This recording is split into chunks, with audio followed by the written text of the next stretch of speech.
আসসালামু আলাইকুম। সবাই কেমন আছেন? ভালো আছেন? স্ক্রিনে যে একটা ভিডিও উঠেছি, এই ভিডিওটা হচ্ছে ভারতের একটা রাজ্যের মুসলমান মেয়েকে ভারতের উগ্রবাদী জানোয়ার নামে কিছু কুলাঙ্কার আছে, যাদের কোনো পরিচয় নেই। এরা কোনো মানুষের বাচ্চাও না, আর এদের কোনো মানুষের কোনো পরিচয় নেই। আর এরা কোনো মানুষের ঘর থেকে জন্ম নেয়নি।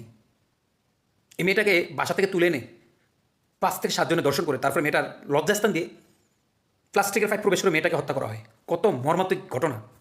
আজকে বাংলাদেশের সেই নারী অধিকার কমিশনাররা কোথায় আজকে? যারা যৌনকর্মিতার জন্য শাহবাগে এসে প্রতিবাদ করছেন, স্বীকৃতি চাইছেন, সেই যৌনকর্মীরা কোথায়?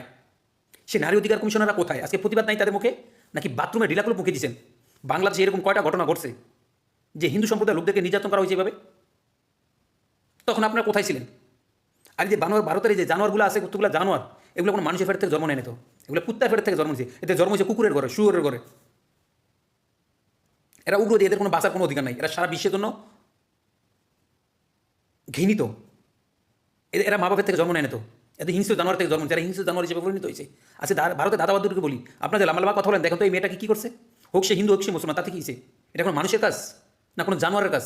আপনাদের কাছে প্রশ্ন রইল, যদি সত্যিকার হিন্দু সম্প্রদায়ের লোক হন আর উগ্রবাদী না হন, তাহলে এটার জবাব দেবেন।